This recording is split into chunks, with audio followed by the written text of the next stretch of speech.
I'm Kenny. I'm Debbie. I'm Kyle. I'm Lamar. I'm Nikki.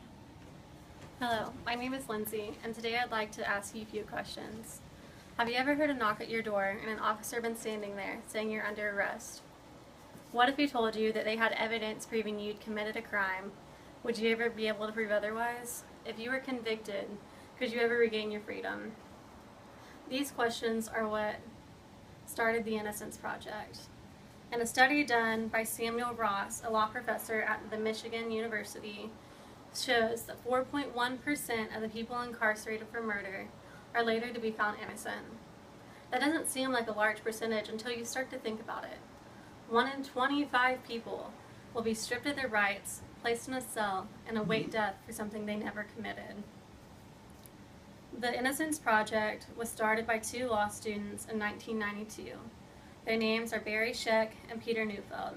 They went to the School of Cardozo School of Law. Their mission statement is to free the staggering number of innocent people who remain incarcerated and to bring reform to the system responsible for their unjust imprisonment. The Innocence Project was started by two students, but it has turned into a much larger movement. It now consists of much smaller organizations throughout the United States, all working for the same thing: freedom and reform. The most famous Innocence Project case is that of the Steven Avery case. The Steven Avery case became famous due to the release of the Netflix series How to Make a Murder in 2015. Avery was arrested for the attempted rape and beating of a woman in his local area. He served 18 years in prison before he was later exonerated by the use of DNA evidence. His freedom would not last long, though.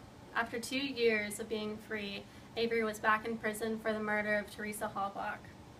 Halbach had been seen at his property, and that was the last place.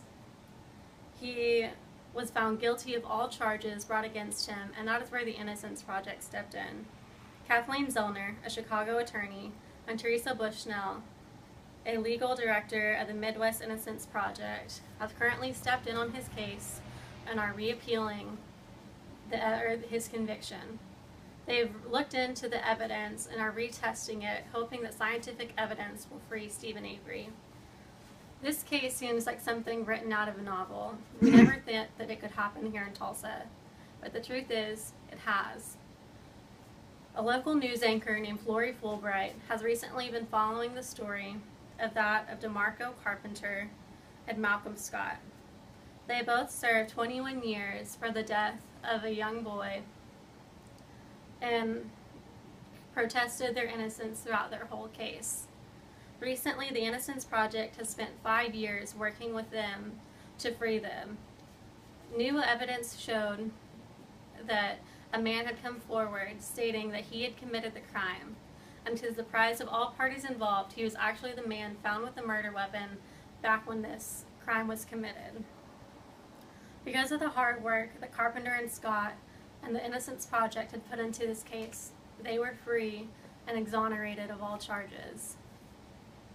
The Innocence Project likes to hear stories about how they've been able to help people, and people like to hear stories about how they've been able to help people.